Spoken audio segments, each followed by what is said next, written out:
I know we may have some people joining us a few minutes late, and but I just want to start off at the top and make sure everybody knows this is a recorded session. So everybody good with that? Leah, you do have recording started, correct? Good, awesome. All right. Well, good morning, everybody. Happy New Year. It's nice to have 2024 rocking and rolling. I hope you all had a good happy holidays with your family and had some good time and feel refreshed coming in. Pace hasn't let up for us any, but things are moving quickly. I know we have a lot of guests virtually and some here in the room. I'm going to start with the in-room folks. We'll just go around and introduce. I'll start with myself. First of all, I'm Jim Stritzinger, Director of the South Carolina Broadband Office. Again, welcome. Matt? I'm Matt Hyatt with Palmetto Care Connections. Buenos dias, good morning, everybody. Mauricio Orozco with the South Carolina Commission for Minority Affairs. Cedric Kitt, ORS. Morning, everybody. Chris Bailey, Senior Director of State Government Affairs for Spectrum by Charter Communications. And you're officially representing the South Carolina Broadband and Cable Association. Right. And then we did have a departure of Ben Brazil, who's left the role, and so you're replacing for him right now. So thank you for coming today, especially on short notice. Leah, I'm just going to go as I see him on the screen. Leah, do you want to say hi real quick? Good morning. My name is Leah Cuthbertson, and I work for the Digital Opportunity Department. She's our wonderful hostess today. Tom, you want to say hi? Yeah. Good morning, everyone. I'm Tom Allen. I'm the Chief Technology Officer here at ORS. Digital Opportunity Department is under me, and Leah's going to give everybody an update on our digital equity plan in a few minutes. Thanks, Tom. Eric Buds, you want to say hi real quick? Eric Buds, Deputy Executive Director, Municipal Association of South Carolina. Thanks for joining us, Eric. I think I saw Susie Shannon. Hi, good morning, everyone. Susie Shannon, I serve as President and CEO of the South Carolina Council on Competitiveness, or SE Competes. Thanks. Good morning, Susie. Lisa Aiken. Hey, good morning. It's Lisa Aiken with the South Carolina State Library. I also have my Deputy Director, Chris Yates, in this meeting as well. I'll slide this way. Hello. Wonderful, thanks. And let's see, James Tanis. Good morning, James Tanis with the South Carolina Broadband Office. Mike Hirschberger. Yeah, good morning, everybody. Mike Hirschberger here at South Carolina Broadband Office. And then our fearless federal program officer, Chad, you want to say hi real quick? Hey, good morning, everybody. Chad Chadwick with NTIA. Happy to be here. Thanks. Andrew Bateman. Hey, good morning, folks. Andrew Bateman, the Acting Executive Director of the Office of Regulatory Staff. I am happy to be on and looking forward to it. Thanks for joining. I think I caught everybody. Anybody out there I did not introduce or did not say hi? I know we may have some bouncing in and out just due to schedules. I know Melanie Barton said she'd be joining a few minutes late. But anyway, thanks for joining. We're going to jump right in. And Leah, could you go to our agenda slide, please? Thank you.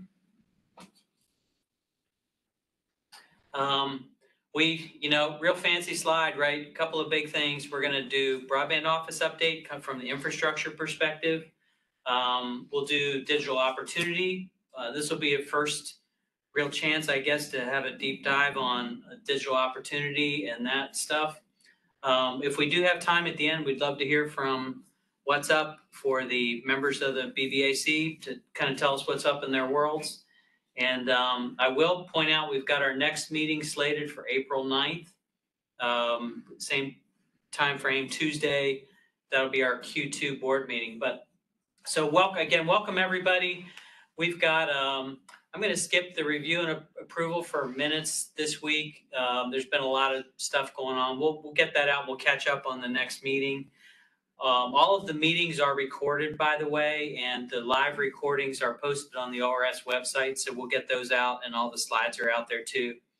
But I'm going to dive right into the broadband office update. And Leah, could you jump to the next one? Whoops.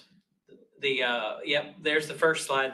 This was kind of the big news from the broadband office on December 18th. I think many of you know that we've been working our butts off trying to get the American Rescue Plan dollars that were allocated from the General Assembly to get those deployed. In this particular case, this is reflecting capital projects fund investments. And we'll talk a little more about this, but in total, the broadband office is overseeing 185 million in capital projects fund investments. So 112 minus 185, you can do the difference. We still have a little more work to do to close that out. We made the decision to make a press release mid-December to announce the projects that were funded and signed. And we do have a few more that we're working our way through right now. So there will be a follow-up press release. We'll kind of recap the whole capital projects fund. You know, fingers crossed that we'll be getting that done this month. So you'll be hearing some more news coming out. Next slide, please. Make sure everybody knows we have a part of the mandate from the General Assembly is that we create an annual report for the broadband office. And this was completed and published fourth quarter, and it's posted on SC Digital Drive. You can all feel free to download it, but we did a nice recap. It's all the work completed for the broadband office through June 30, 2023 is what's recapped in this document. So I think you'll find it to be a good read. It recaps total dollars invested by county, different programs, and evaluates kind of where we were as of that measuring point. So good read, thanks. So these next couple slides wanted to kind of share where we are timeline-wise and the variety of things we've been working on. 23 was an incredibly busy year for everybody in the agency, certainly the broadband office, but a lot of load. As you remember, at the beginning of 2023, we were starting off with what we called SLFRF 1.0. That was our first deployment of broadband funds. We got that done on February 2nd. We had our first official press release. And then, really simultaneous with that effort, and you're going to hear more about this, we've been deploying American Rescue Plan dollars, but at the same time, we've been having to do extensive work to plan for what's known as the BEAD program. You've heard a lot about that on the infrastructure perspective, but these two big freight trains have been going down the tracks at the same time. And inevitably, one of them raises its ugly head at the wrong time, and it's been an unpredictable year. But one really big thing on the BEAD side that was super important is we had a statutory deadline of December 27th to submit South Carolina's initial proposal to the NTIA, and we got it done. We got it submitted. But I will say that's not the end by any stretch. That just tees up the beginning of the approval processes and the curing processes with NTIA. So there's still a lot of work to be done, but at least from a statutory perspective, we were able to meet that deadline and get it done. And many thanks to everybody in this room that helped and online. We've reached out to a wide variety of people along the way to add pieces and parts and input and influence. So many thanks for that. You'll also notice the other blue bars. We have what we call an accelerated deployment grant. This was also a portion of the state and local fiscal recovery fund that we were deploying. And this is funding that was designed to cover projects that were built from March of 2021 through June 30 of 2022. So it was really looking backwards in time to help cover some of those costs that came out. So that SLFRF 2.0 is really in the final stages. we're working really through on the financial side right now. The projects, all of those grant documents were awarded, but now we're doing the financial evaluation. We hope to have them all finalized and reimbursed in the next couple months. And that's really important because that tells us how much is left, how many SLFRF dollars remain to be deployed. And big picture, just so everybody's thinking about this the same way we are, we have a goal. American Rescue Plan dollars have a hard stop deadline of December 31 this year, 12/31/2024. Any dollars that are not committed will go away. So we have to get those dollars committed, and we have a goal date of June 30, 2024 to have all of the American Rescue Plan dollars that were allocated to the state committed to projects and getting that work underway. So that's why all of these moving parts are really important, because it begins to tell us how many dollars are left for deployment. So that's kind of 2023. Again, just a quick footnote.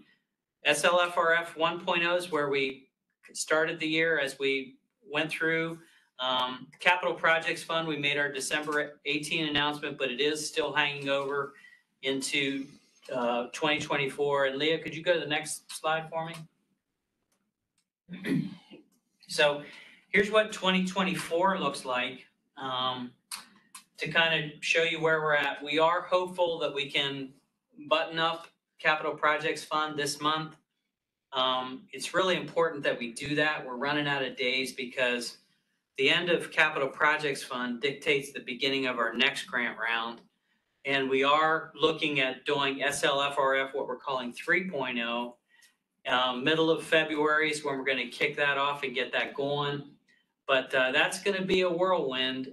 To the ISPs out there, I want to make sure everybody knows we're moving fast, but we have to. Everybody's going to feel the pace of this, just like we are. Up-tempo game for sure. But we need to get these dollars committed. And here's the other big reason for the fast motion on the ARPA funds. The end of the American Rescue Plan Act equals the beginning of BEAD funding. So when you think of the state broadband map, it's really important to understand everything that we fund with ARPA dollars will come off the table for BEAD funding. So the more we can get done with ARPA makes our BEAD a lot easier. And that is certainly our goal. But we have to have it all done by June 30 to be able to make that dream come true. That's why we're working on that. But that's really what 2024 looks like. You can see remainder of CPF, SLFRF 3.0, and then all along the way, the carryover of BEAD. You can see the first couple months, January, February, March. I've got the little tan bar that says NTIA curing and approvals. The BEAD initial proposal was broken up into two pieces. It's called Volume 1 and Volume 2. We have gotten curing back on Volume 1. We have actually submitted responses to that. And Volume 1 is really important because that dictates when we can start the BEAD challenge. James is going to talk in more detail about that a couple of slides from now, so I'll skip that. But the challenge is really all about the map. It's where internet service providers can say, hey, we really serve those homes, and they can challenge a lot of things. So it's really challenging the veracity of the map as it comes out. And that's a very important process because as of June 30, that dictates the map that we will be used for selecting sub-grantee recipients for the BEAD funds. One item I also want to point out, we have delayed September 2023 broadband maps. We were hopeful to get that done in December, but the next set of maps from the broadband office is super important, and we can't really publish maps until we have all of the CPF funding committed. And as you may remember, we have what's called the planning maps, where we show off the state as it is and we subtract out everything that's been funded. So we can't really do that until CPF is fully awarded. We know where all of those projects' footprints land. So that's the reason for that delay. But those maps will be really important. We'll be articulating where the state is and all the numbers, the number of unserved students, all of those things, and they'll be coming up soon. So January is going to be a hectic month once again, and but that's where we're at. Yes, sir. This is Mike Howitt. Before you move away from that slide, do you have a guesstimate on how many dollars is going to be available for the ARPA SLRF 3.0 grants? Best guess is right around 50 million, Mike Howitt. Thank you. Appreciate it. Yep. And that's a moving target, but that's a pretty good guess. Okay, so that's 2024. Next slide, please. Here's what 2025 looks like. It's 2024, kind of July 1, 2024, we'll start what's called the sub-grantee selection process based on everything we know right now. But I should also say we only have 365 days. So as soon as volume 2 is approved, that starts a 365-day shot clock for us to allocate $551 million.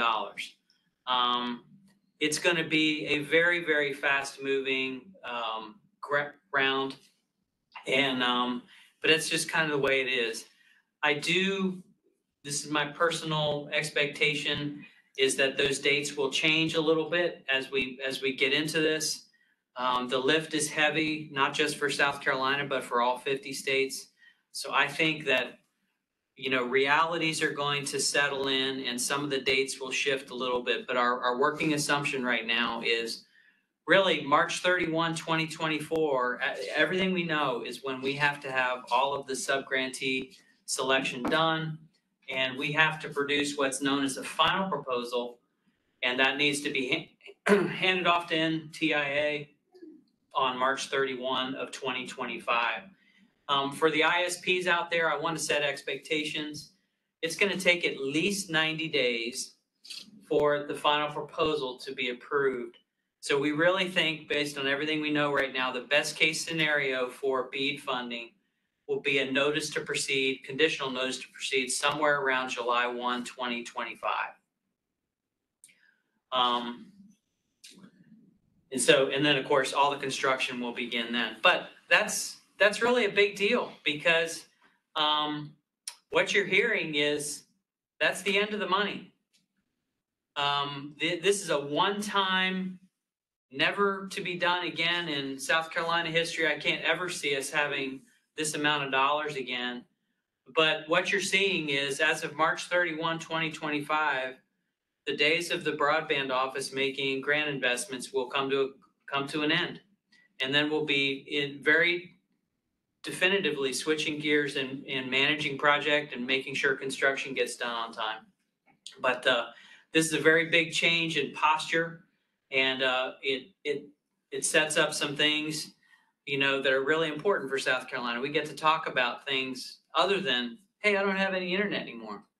And that's kind of hard to believe, isn't it, Mauricio? Yeah. Let me pause here on timeline. Are there any questions I can answer?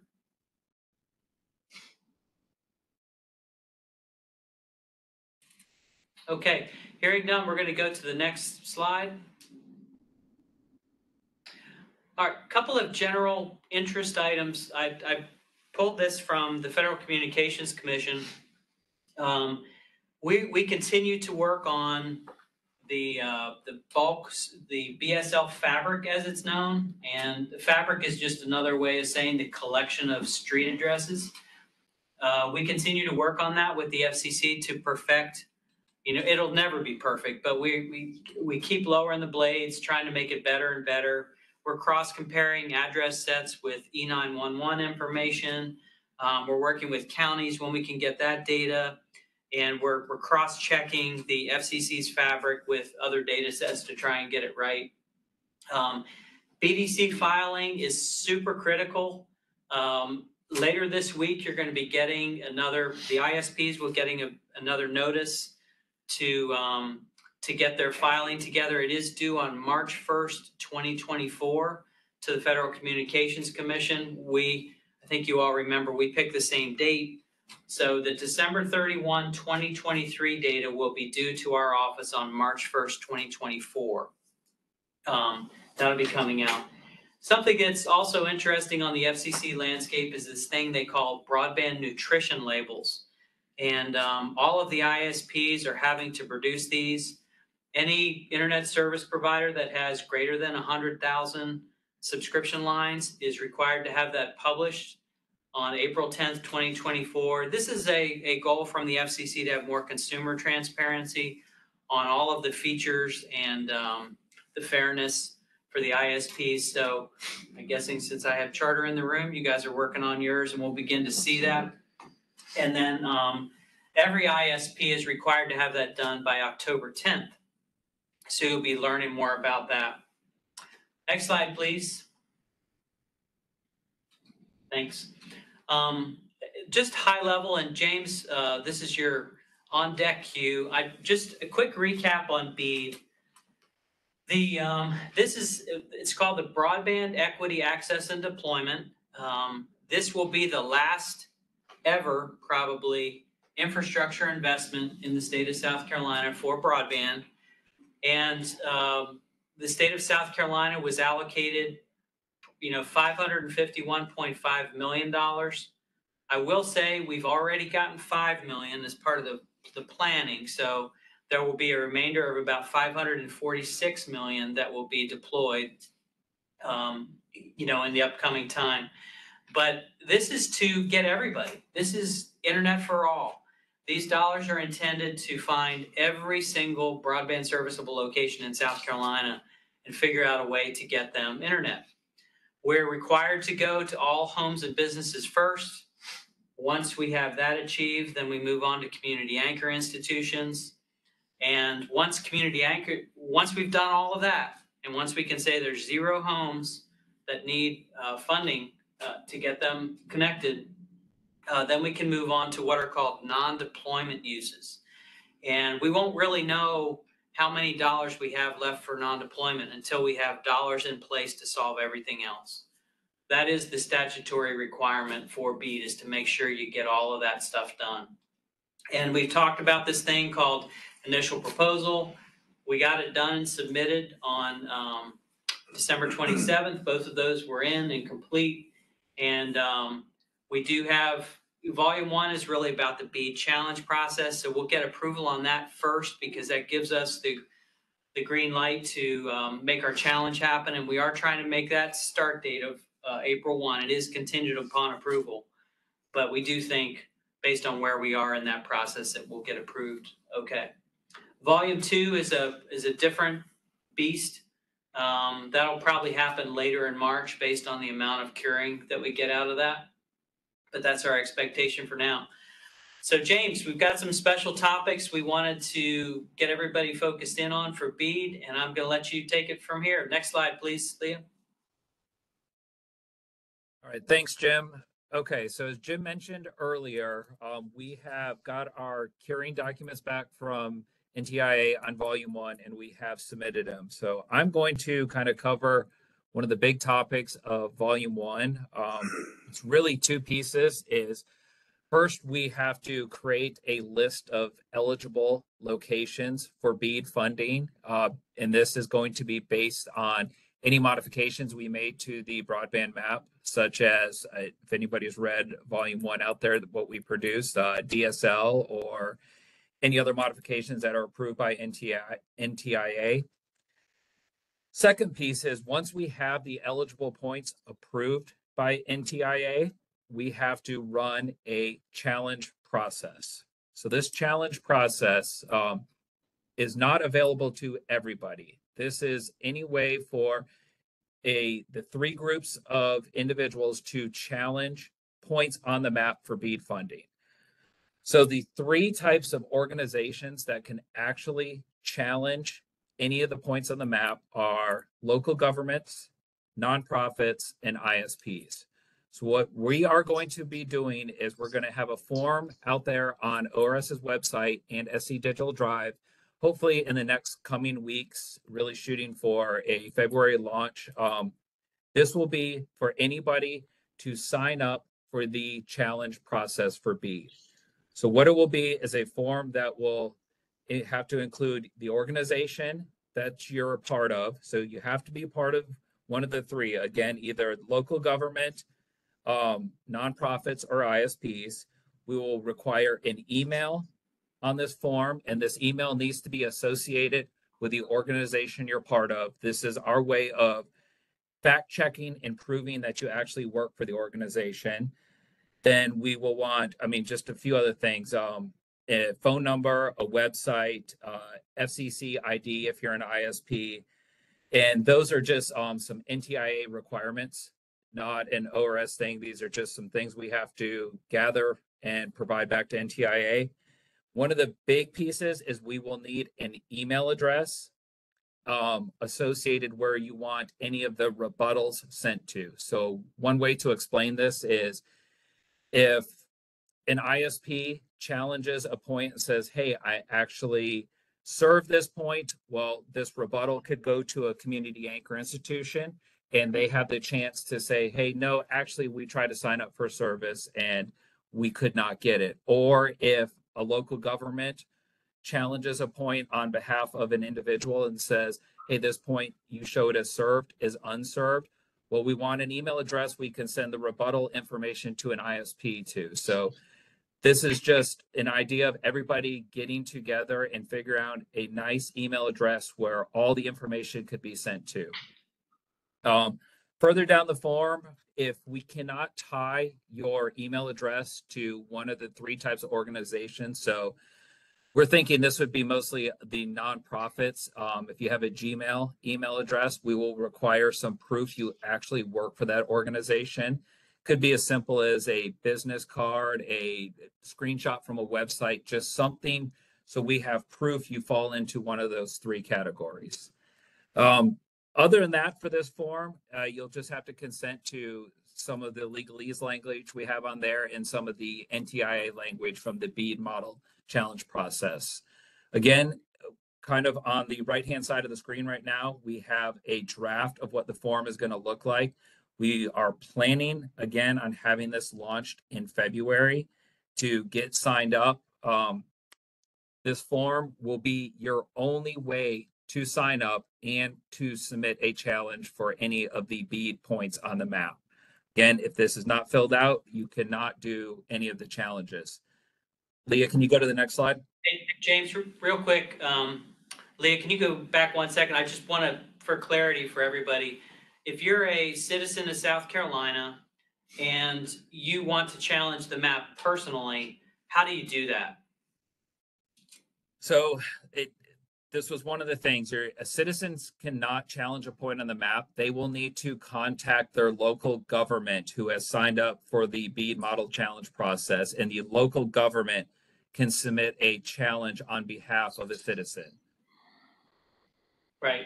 That I wanted to point that out. So Anna and Eric, this is really important to get the counties and municipalities approved for the BEAD challenge process, and that's going to take some time.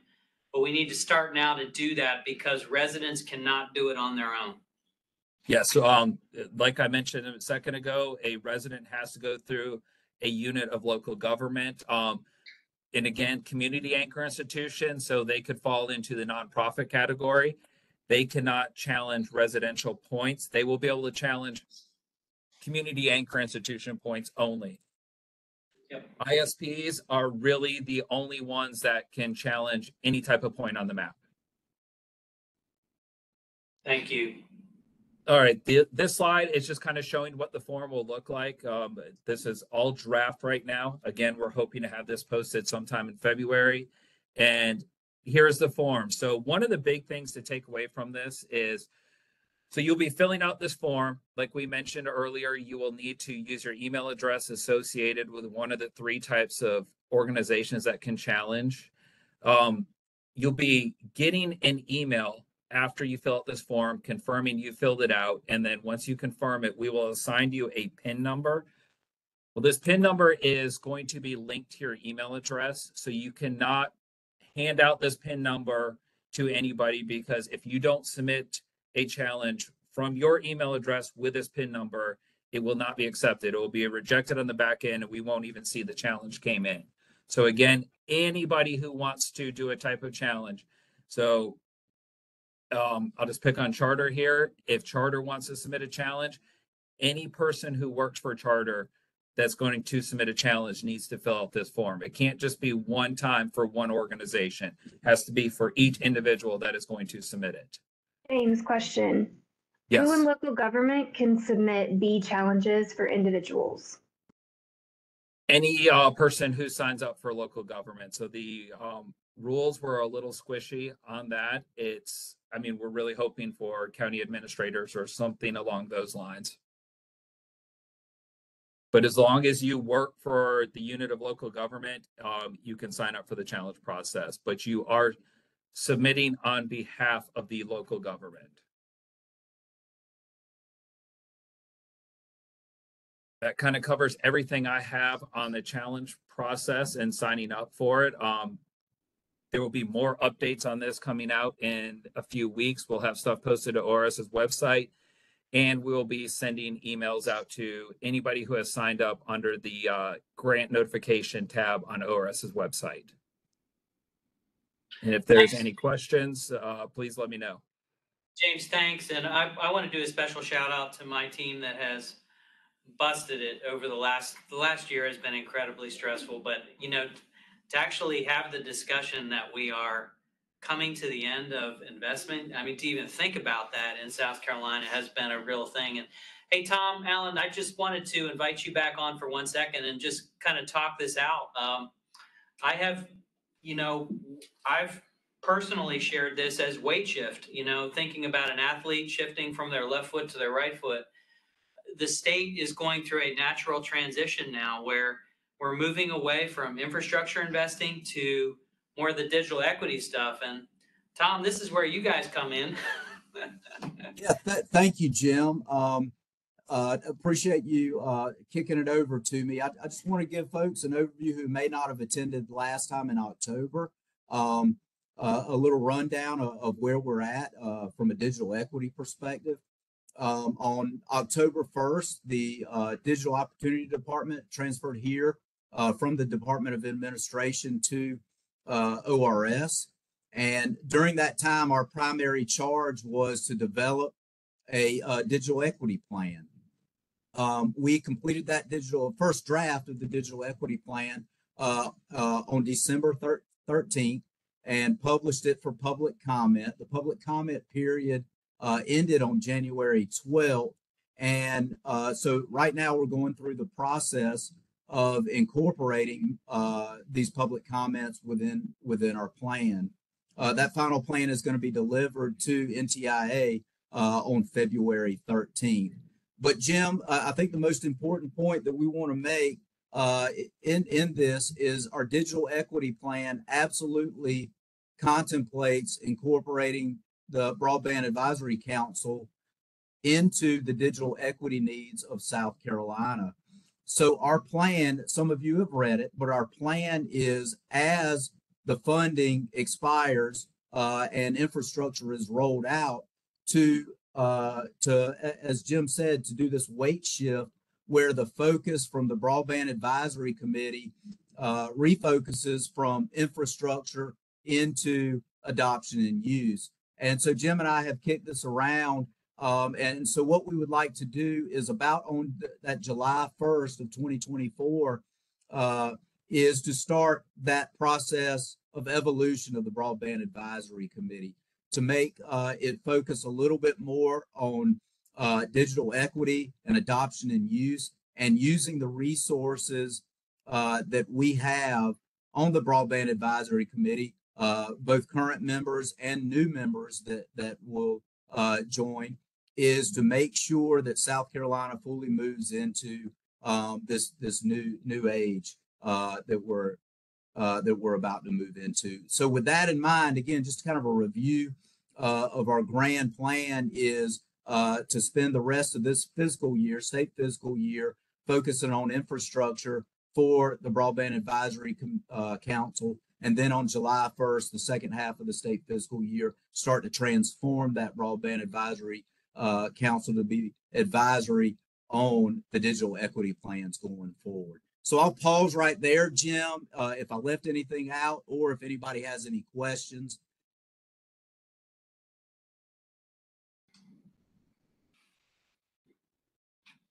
We don't have any questions here, Tom. We're good. Seeing none, great. So I think a next step that we'd like to do is to just give everyone in the group an overview of our digital equity plan.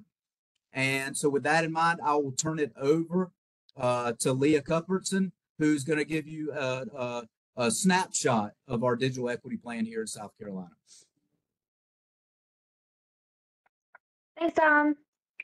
Again, my name is Leah Cuthbertson. If you didn't catch that the first 3 times that I said it, we're going to go over the Digital Opportunity Department and the Digital Opportunity Plan for South Carolina. And the Digital Opportunity Department is closing the digital divide, which we've defined in the plan as the gap between those individuals with access to technology, affordable broadband and digital literacy training, and those that do not. So I'm sure you've seen this model, the broadband access, adoption, and use. I'm pretty sure this is a staple in a lot of broadband infrastructure slides. So now that access is becoming available and adoption is becoming increasingly more popular throughout the state, the digital equity plan is really going to be focusing on the use portion of the leg, a little bit of adoption, but mostly the use portion of this broadband stool. The funding for the Digital Opportunity Department is coming through the Infrastructure Investments and Jobs Act. Underneath that is the Digital Equity Act, which has 2 piles of money, the State Equity Capacity Grant Program and the Digital Equity Competitive Grant Program. So these will be deployed over the next 5 years that we'll be working with. The Digital Opportunity Department, Tom has already mentioned, originally was the Digital Equity Office, and it was with the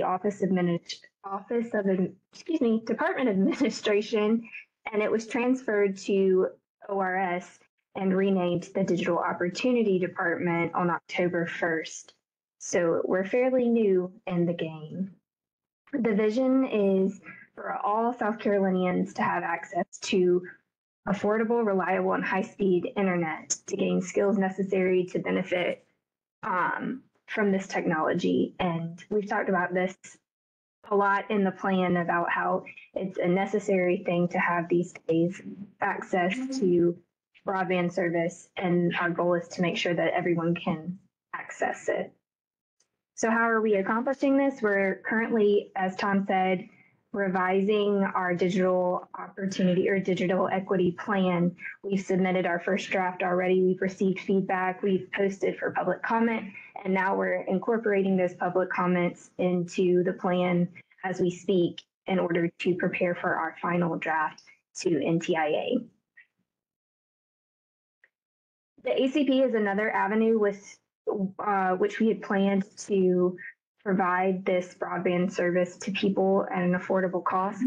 And this is a graph that shows the participation rate in South Carolina and how it's increased between January of 2023 and December of 2023. We increased from 35.4% to 48.4%. However, we've recently been given notice from the FCC that the ACP funding is coming to a stop. They will run out of funds in April of 2024, and so they are not accepting new ACP enrollments past February 7th. So we have a lot of strategies and that you'll see later incorporated in our plan that talk about ACP. And as we move forward, we'll be reevaluating some of those things and seeing what we can do in place of that. So if you see ACP in our plan, understand that that is something that had initially been added, and we may have to revise that based off of if there's funding for it. The digital equity plan itself labels a group of people that we are specifically targeting to get increased access and affordability for broadband service. And those group of people are called covered populations. They include low income, aging individuals, racial and ethnic minorities, rural residents, veterans, individuals with disabilities, individuals with language barriers, and incarcerated individuals. All of these groups of people were identified by NTIA. And if you're wondering, really not this crowd, but if you are new and you don't know who NTIA is the group that is giving us the money for these grants. So I know our FPO, our Federal Program Officer, Chad, who's on this call, has referred to them as the bank. So they are the ones that we're receiving money from. And if you know anything about grants and receiving money, you know that they don't just give it willy-nilly. They've got a set list of standards and instructions that we have to follow and abide by. And one of those things is targeting the covered populations. So our goals for the digital equity plan are availability and affordability of broadband service, accessibility and inclusivity, digital literacy, online privacy and cybersecurity, and device availability and affordability. So we have different objectives for each of those goals, and how we're proposing to meet them is going to be in the next few slides of strategies. They are pretty, there's a long list of strategies that we have intended to incorporate, so we may not go over each one, but if you have any questions, we'll definitely go over this later. Goals for strategy 1, which is again the accessibility and affordability of the actual service. You'll notice here that we definitely have ACP as a listed resource for this. And again, understand that this is something we will be continuing to come back to as things change. And if funding for the ACP does in fact go away, we'll definitely have to come back to that. We have ideas to work with ISPs and to promote and encourage them to offer low-cost subscriptions to covered populations. We are definitely planning to work with the Broadband Advisory Council, which you'll see here, to reach each covered population and represent each covered populations to help us come up with ideas of how we might meet their needs. So this is something that might interest you. If you look at goals for strategy 2, we're going to definitely maintain our GIS and mapping capabilities. We're going to keep those guys working. Even after infrastructure is deployed, we're going to keep them updating maps to make sure that everybody has service and that stays updated and we have good information that we're operating with. We definitely want to support BEAD and the broadband office efforts to close the broadband service gaps and as they may arise. Goals for strategy 3, which is the digital literacy goal, is we want to establish a statewide digital literacy framework that we can use to help assess digital literacy skills within the state. Definitely want to work with specific covered populations. You're going to notice they're going to be in all of our goals and our strategies. We're going to target those covered populations. Our goal is for statewide, but specifically for these groups to have the access and the skills to use the broadband internet service. And goals for strategy 4 is for underserved school districts to assist with implementation of statewide digital safety and awareness standards for K-12 students. This is also going to be something that we are working with, not just K through 12, but through adult ed. We want to work with higher education as well, because cybersecurity skills are definitely something that can be applied to everyone. If you're using broadband internet service, you need to know how to protect yourself and keep yourself safe. So we're definitely going to focus on that as well. Goals for strategy 5. Forgive us for having some highlighted sections.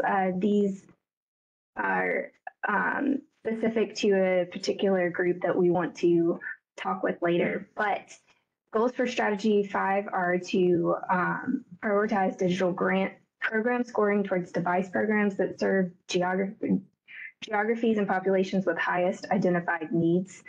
And to work with schools and libraries and other organizations offering computer labs to consider ways to increase accessibility. If you don't have a device to use broadband service, it doesn't matter if you have broadband service at your house, you still can't access it. So we're going to focus on that as well. So the timeline that we have, our start date, if we're looking at 2024, we are going to work to have statewide computer recycling programs developed and established so that people can access the broadband internet service within their area. We want to have that digital literacy assessment kind of up front and foremost as well, so that we can track and keep data on digital literacy. We want to work with ISPs and partners to have some type of low-cost broadband subscription.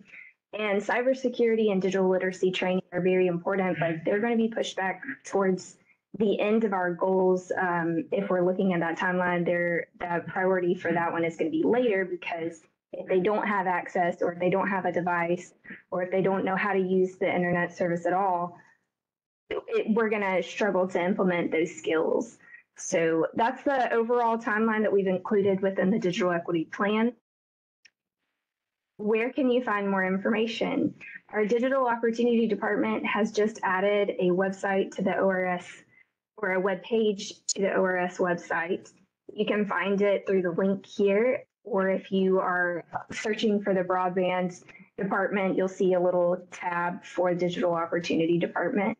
We now are housed there. You can also subscribe to the digital opportunity newsletter. If you scan this QR code, it'll take you right to a link where you fill out a form, and that form will put you on the newsletter. Our first newsletter is scheduled to go out January 30th, and we will be putting them out once a month with information on our updates, where we are within the plan, what are our next steps looking at next month. So if you're interested, it will keep you up to date on our progress. I'll leave that there for just a second in case anyone wants to take advantage of that. And while we're on this page, if anyone has any questions about what we're doing so far, about the plan.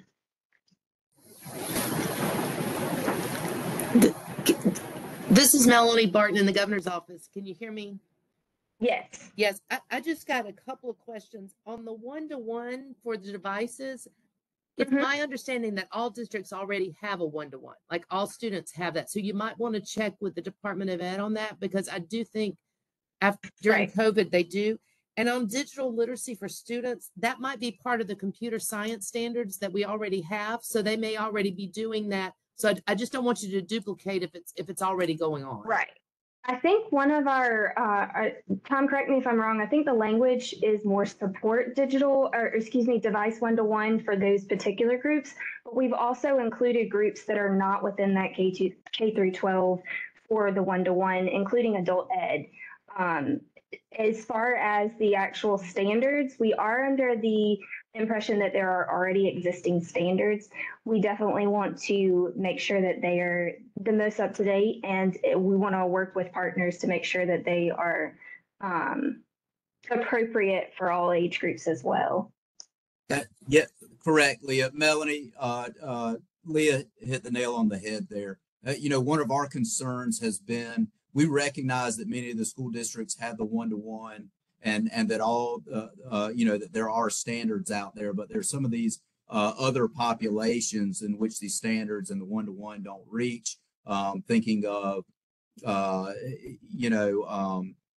adult ed Leah had mentioned, but we also know that in some of the school districts that are under-resourced or under-guided.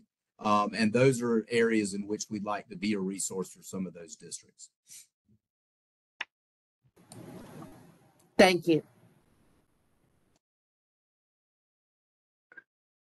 Thank you. That was a great question. I know Tom and I had gone back and forth over that same detail in the strategy beforehand. Anyone else have any questions?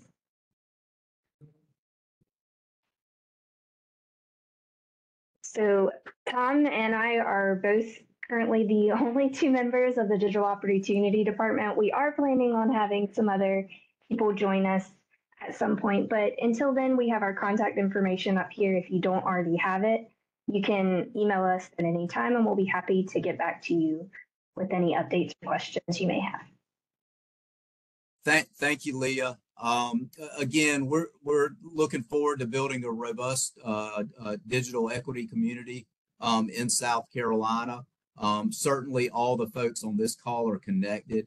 If you see that groups, whether they're in covered populations or others, might be excluded or left out from the plan, please shoot us an email, give us a call, so that we could get in touch with those folks to make sure that we're collaborating and cooperating with those as well. Again, thanks for the opportunity. Looking forward to making the transition here with the BBAC. And again, if you need anything, make sure you contact Leah or myself. So with that in mind, Jim, I'll turn it back over to you.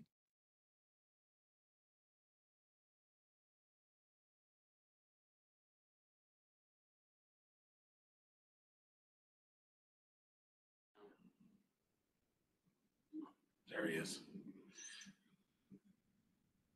Jim, you need to get some more bandwidth. Yeah. Hey, Jim.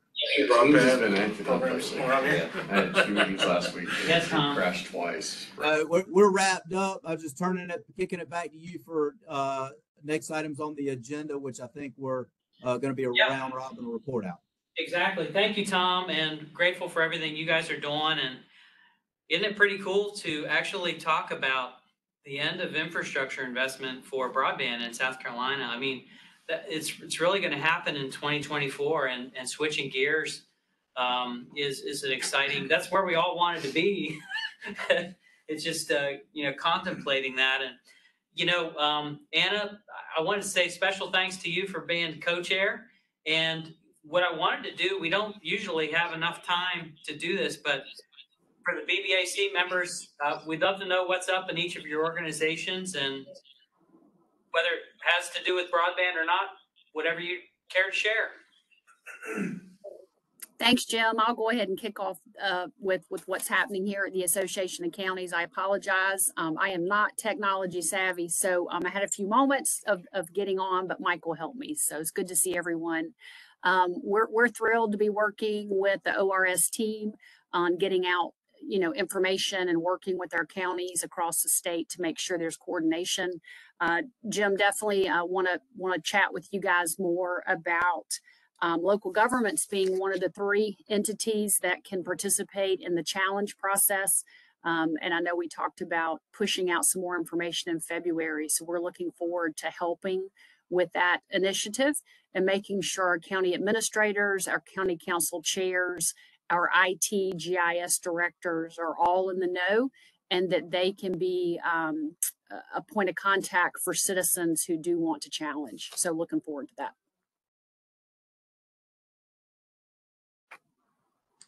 Thank you, Anna. Chad Chadwick, I'm just going in order of who I can see on the screen, but what's up in NTIA world? You guys have anything to do lately? Well, not only South Carolina, but 55 other states and territories have submitted their volume 1s and 2s. So we are knee deep in that right now. That's why I'm not in Columbia, Tim. I'm wrapped up in Pennsylvania, North Dakota, Nebraska, and Maine, and I've had to let you run South Carolina for a while. I can't wait to get back to my home state and things that I actually know about. So that's what we're doing here. Hey, Chad, it's kind of just for everybody's benefit. Each FPO is working on other states, right? Obviously, you can't do South Carolina, but why don't you kind of tell everybody how it's organized at NTIA level? Sure. Every FPO is assigned a series of states outside of their region even. So I don't even review initial proposals from the Southeast. As you can tell, they're Northeast or Midwestern Plain states, and that's how they've done it across the country. So for South Carolina, the volume 1 is being reviewed by Chris Hall in Iowa, and volume 2 is being reviewed by Brooke Barron in Maine. So that's kind of how we're doing it, and we're further bifurcating it along BEAD and digital equity. So there are FPOs that do BEAD initial proposals. Fortunately, I was one of those that was assigned in that pile. There are other FBOs that do digital equity plans. And I say fortunately because the initial proposals are discrete and they're quantifiable. You can follow them along. As you can tell from the strategies that Leah outlined in digital equity, that's much more of a qualitative art versus science approach. So the read there, I think, is much more difficult. And some of my colleagues have been assigned those across the country as well. So again, we've got 56 FPOs around, and I'll say the globe because we do have American Samoa and Guam. We have an FPO down there. We are really, really busy and kind of leaving our home states for right now to get these approvals in. The approval process, as Jim said, will take at least 90 days. So, we're probably looking best case scenario, end of March. More realistically, probably after that, just given the pace of how these are going. There's a lot of data to be put through the mill and then the process to go forward. So on another note, we did have an audit or site visit with the BEAD and digital equity teams last week. As Leah referenced, the federal government doesn't give away $550 million easily. I have good news to report. You guys would not be surprised that both Jim and Tom and ORS have this buttoned up pretty well. So, all of their documents were in good order. There are a couple of nits that we need to work on around programmatic things on the digital equity side, but that's not surprising at all because we're in a planning phase, not an execution phase. So busy here at NTIA. Looking forward to giving you a report out in April. At the next BBAC, I think we'll be well along the lines of having South Carolina fully approved by then and ready to go. So, And Chad, the only other thing, as you were talking, all of the state broadband directors are coming together in the middle of February in Philadelphia for the state broadband leaders meeting. So that'll be a nice. Always look forward to that. Yeah. Chad, thank you so much for that insight. Let me see. Melanie Barton, would you like to share anything from the governor's perspective? Nothing today, but thank you for the opportunity. It's just been, kind of frantic with the legislative session starting. So I'm sure. Thank you for joining today. See, Lisa Aiken.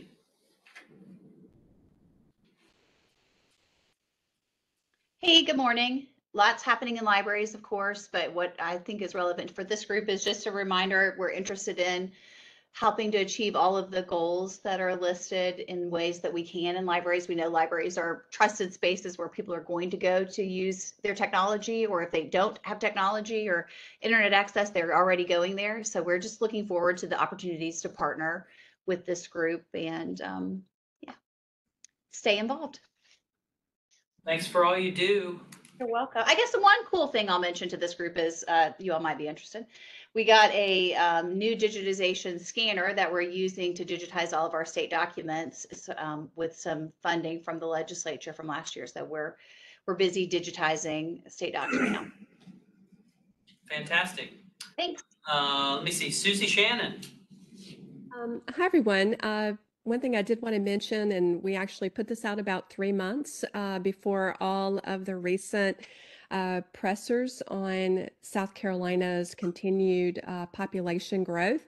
So back in September, as part of our logistics work, we kind of dug in and did a sidebar study around projected population growth, particularly with population centroid. So how many people can South Carolina reach, not just those migrating into the state, but, taking the shortest route, the shortest distance to reach the greatest number of people.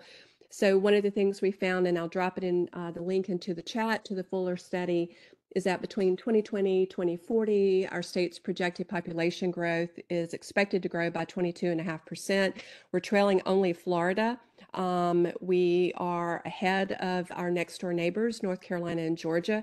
What's really interesting is that we are uniquely positioned geographically to reach 66.7 million people within an 8-hour drive to the state. Right now, we're about number 3 behind Florida and Georgia, but we're projected to actually surpass Georgia and again trail only Florida. And let me just say, without throwing a dart at Florida, they don't really count because most of their population, not to say that they're not in the Southeast anymore, but most of their population is concentrated in South Florida, and it's just simply too far to drive straight up. And then we're also working really closely as a core principle since last summer with state level officials on South Carolina's EDA designated tech hub, where grid resiliency is going to be the sub-theme and core focus. And so the end of February is that phase 2 application drop dead deadline. And so a larger consortium has been formed that will take these about 5 designated projects and position them competitively for success for EDA funding. And then just really quickly last, we are celebrating this year our 20th anniversary. Some of you may know we were building a collaborative public-private framework. So those public-private academic attached to everything we do. We're going to be doing a lot of showcasing over the next year and a half. A number of you in this mix have participated with us through those 30 or 20 years rather. And so just stay tuned because we're going to want to enlist you all to sort of celebrate successes and a future forward look with us. So, thanks. Thanks for that awesome update. Let's see. Jim, we have a question in the chat. Can you read the chat or would you like me to read it out loud? Go ahead. You can read it, please. Okay, it says, I live in a county that is only installing broadband fiber to customers that are serviced by Aiken Electric Cooperative. Since many residents in Edgefield County are Dominion Energy customers, we are told that Dominion customers will not be serviced until funding is available. With this in mind, what options are available to Dominion Energy customers in Edgefield County to obtain funding for broadband internet? Well, I can't speak to project specifics, but we are looking to get internet for everybody. So sometimes one grant or another doesn't make sense at that point in time, and we have to come back and look at it from a different angle. But we're working on it's about internet for all. So as the grant rounds unfold, we go through scoring, and sometimes they work and fit into our equation, sometimes they don't. But we have plenty of resources to connect. We think we have adequate resources to connect everybody in the state. It's not going to happen overnight. We have to get those investments made first, and then construction will happen. But we're looking at every single broadband serviceable location, and I would just encourage, make sure we have the street address documented for where the issues are. We do have the I Need Internet survey out there where if you can't find that, you can shoot us an email and we can talk to that. But thank you for that question. Let me see, who else do we have? I think, did I miss anybody still out with us that would like to share? Oh, let me, in the room. Cable Association. Absolutely. Again, Chris Bailey with Charter Communications today, representing the South Carolina Cable Broadband Association. First of all, this is just a great opportunity to be part of this committee.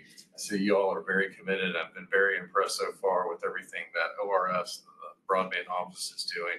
So I appreciate you guys working with us and hearing some of our concerns as we kind of work through this process and helping us work through this and bring broadband to everyone we possibly can. I will say that we are moving very quickly with our Rural Digital Opportunity Fund builds. Lots of progress. Obviously, all those are going to be completed before 2026. And we had already, prior to a lot of the state funding coming down to the states from the federal government, we worked with several counties on some direct deals. Over half of those are already complete, and the remainder will be completed by the end of this year. So lots of progress on our front, and we look forward to more progress ahead. It's great. So thank you. Thank you, Chris. Matt. Yep. So I'll update quick from a broadband perspective. One arm of Palmetto Care Connections files for all the healthcare providers in South Carolina for an FCC program under Universal Service Fund. That window is opening back up well, it's open now, closed April 1st. To date, since 2013, we put out in our annual report this year, we've saved healthcare organizations in South Carolina somewhere to the tune of around $60 million since 2013 on their broadband connectivity, which in recent years has allowed a lot of FQHCs and hospitals to add some more robustness, for a lack of a better term, into their environments and some more redundancy into their environments to ensure better uptime. Several have actually turned out to be anchor institutions in a lot of the rural areas. That area didn't have fiber prior to that, so that program helped to get some of that out as well. One other item I would mention is to date, we've trained roughly 1,400 participants in our digital literacy program. That has ranged from adult ed nurses that have gone back to school in Dillon County area, which is a program through their local school district, and senior citizens, and I think 11 to 13 counties across the state, somewhere in that neighborhood.